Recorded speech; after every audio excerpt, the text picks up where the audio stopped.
అందరికీ నమస్తే, welcome to Q news. నేను రాజు.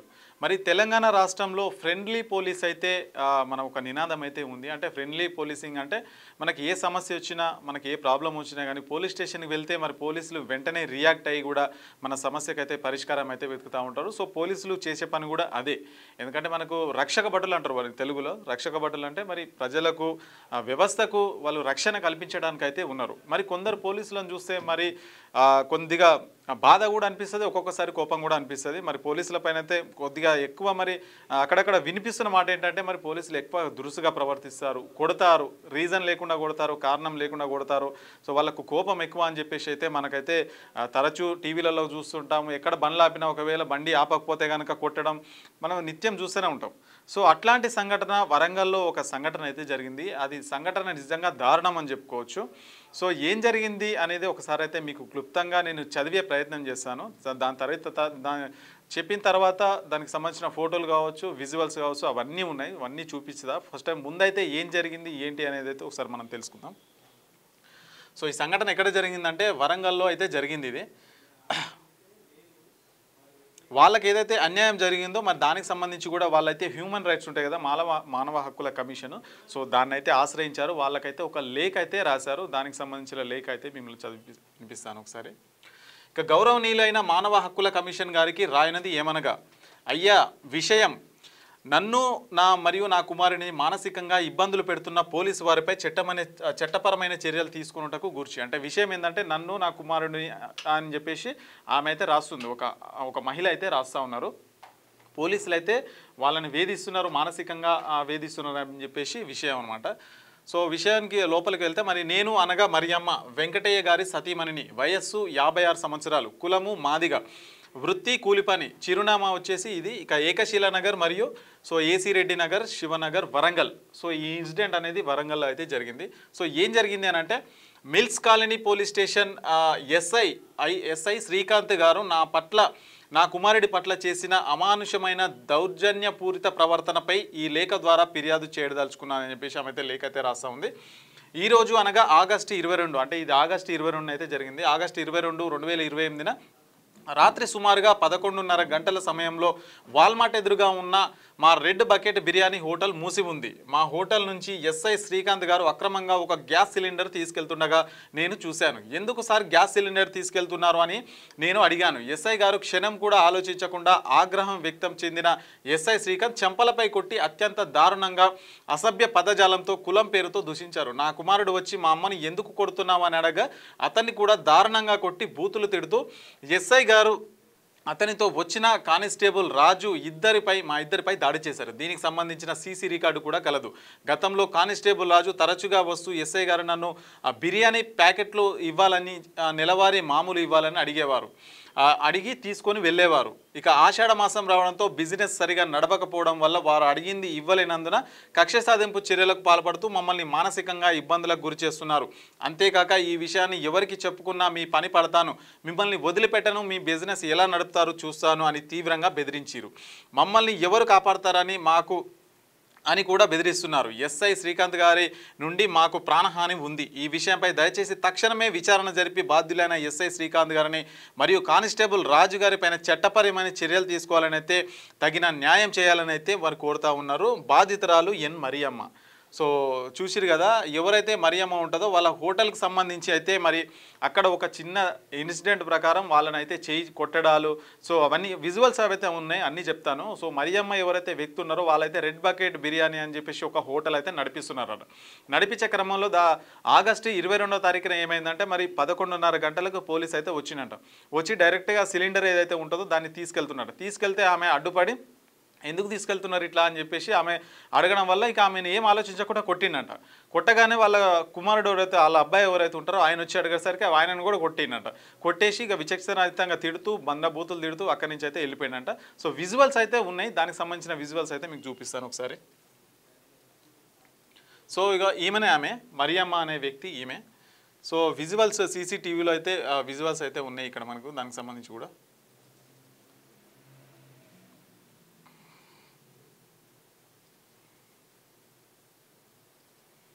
పెద్దగా రావాలంటే ఇక్కడ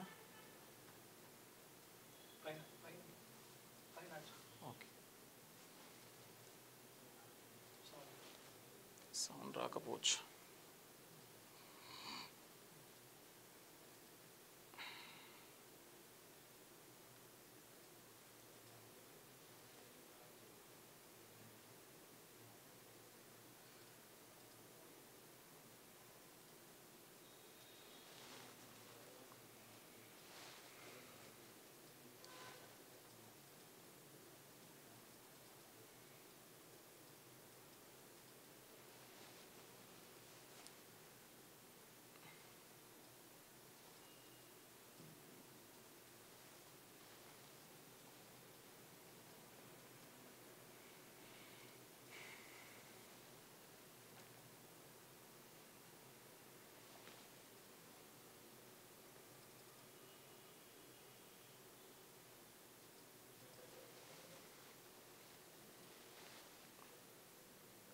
సో ముందైతే ఈ వీడియో చూడండి ఒకసారి.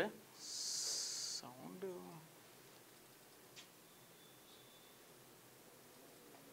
సౌండ్ రాదా? ఓకే. సో ఇది సీసీ ఫుటేజ్లో రికార్డ్ అయింది. ఒకసారి వీడియో చూడండి. ఇక్కడి నుంచి వస్తున్నారు ఎస్ఐ గారు, కనిపిస్తుంది. డైరెక్ట్ సిలిండర్ అయితే తీసుకున్నారు కింద.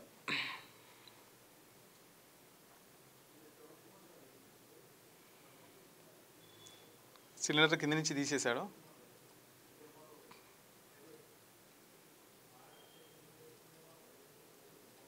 వాళ్ళ కొడుకు వచ్చేసిండు. వాళ్ళ అమ్మని వెనక నుంచి వచ్చేస్తే కొట్టేసిండు ఆ నుంచి.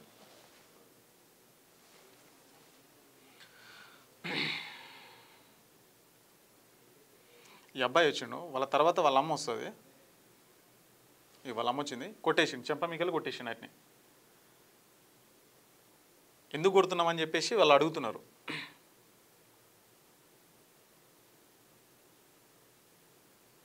ఒక మహిళ అని చూడకుండా చేసేసుకున్నాడు ఆల్రెడీ.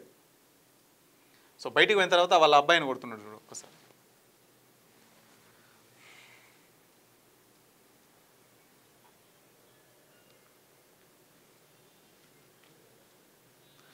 బయటికి వెళ్ళిపోయింది కదా, వాళ్ళ అబ్బాయిని కొడుతున్నాడు చూడు. ఎట్లా కొడుతున్నాడు చూడండి. వాళ్ళు ఏం కూడా అంటలేరు. వాళ్ళ పైన ఎట్లా దాడి చేస్తుంది చూడు.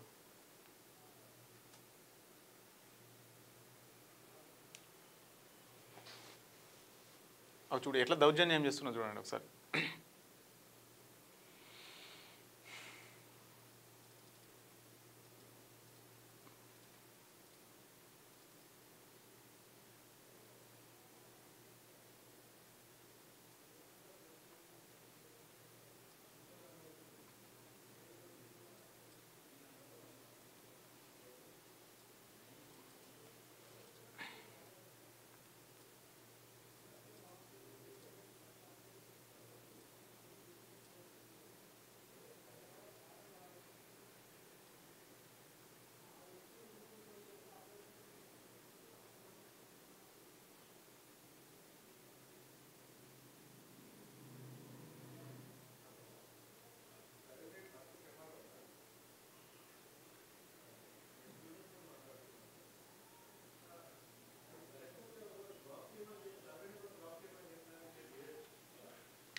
సో ఇది వీడియో.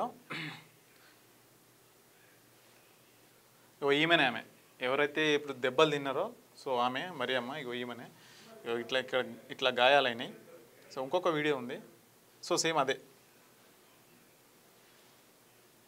సో ఇట్లా వాళ్ళ పైన అయితే మరి ఎవరైతే ఎస్ఐ ఉన్నారో మరి ఆయన విచక్షణ రహితంగా కొట్టడం.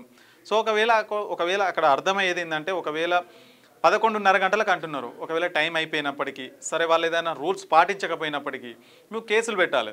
కేసులు పెట్టి వాళ్ళ పైన కోర్టుకు తీసుకెళ్లడమా, లేదంటే చట్టపరమైన ఏ కేసులు ఉంటుందో కేసులు పెట్టడం, లేదంటే ఫైన్లు వేయాలి. నీకు కొట్టే హక్కు ఎక్కడిది?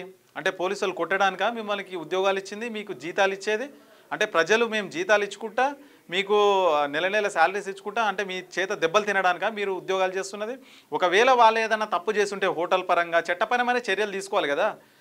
వాళ్ళ అమ్మ వస్తే మహిళని చూడకుండా వాళ్ళని కొట్టేసిరు. సో దాని తర్వాత వాళ్ళ కొడుకు వస్తే కొడుకుని కొట్టేసినారు. సిలిండర్ ఎత్తుకెళ్తున్నారు, ఎత్తుకెళ్లే క్రమంలోనే ఆమె ఆపింది. ఒకవేళ వాళ్ళు ఏమైనా తప్పు చేసి ఉంటే మరి హోటల్ టైం లేట్ అయిపోయిందా, లేదంటే అక్కడ ఏమైనా రూల్స్ పాటిస్తలేరా, దానికి సంబంధించిన కేసులు పెట్టాలి. అంతేగాని కొట్టడం ఏంది? అంటే మీ ఇష్టం ఉన్నట్లు. అంటే పోలీసు ఒకసారి పోలీసు అయితే ఇక మొత్తం ఇంకా ఆ చట్టాన్ని మీ చేతిలోకి తీసుకెళ్ళడమేనా? కొట్టే హక్కు ఎవరిచ్చిరు మీకు? ఎన్నిసార్లు సుప్రీంకోర్టు, హైకోర్టు వీళ్ళందరూ కూడా చెప్పారు కొట్టే హక్కు లేదు, పోలీసులకు కొట్టే హక్కు లేదు. సో ఈ రూల్స్ అన్నీ పాటించకపోతే ఎట్లా? అంటే మీకు శాలరీస్ ఇచ్చుకుంటా, మిమ్మల్ని ఉద్యోగాలు చెప్పించుకుంటా మేము దెబ్బలు తినాలా ప్రజలు ఎవరైతే ఉంటారో?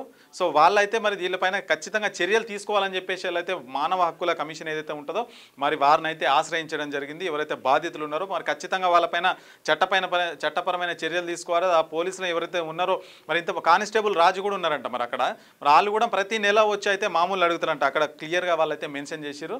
మామూలు అడుగుతారంట, లేదంటే ఆ బిర్యానీ ప్యాకెట్స్ ఉంటాయిగా అవి అడుగుతారంట. మరి నెల నెల మరి మరి ఇంతకుముందుకు ఇచ్చిరో ఏమో తెలియదు. మరి ఆషాఢ మాసం కావడం వల్ల వాళ్ళకైతే మరి బిజినెస్ కాకపోవడం వల్ల వాళ్ళ డబ్బులో లేదంటే మరి ఆ బిర్యానీ ఏవి ఇవ్వలేదో కానీ మరి ఆ విధంగానైతే మరి కక్షపూరితంగా కావాలని చెప్పేసి ఇట్లా చేస్తున్నారని చెప్పేసి వాళ్ళైతే క్లియర్గా లెటర్లో రాసి మానవ హక్కుల కమిషన్ ఏదైతే ఉందో వాళ్ళనైతే చేశారు. వాళ్ళకైతే ఖచ్చితంగా న్యాయం జరగాలని చెప్పేసి ఖచ్చితంగా అయితే మనమైతే కోరుకుందాం. ఎవరైనా పోలీసులు కొట్టే హక్కు లేదని చెప్పేసి ఇప్పటికీ హైకోర్టు అయితే పలుమార్లు అయితే చెప్పింది.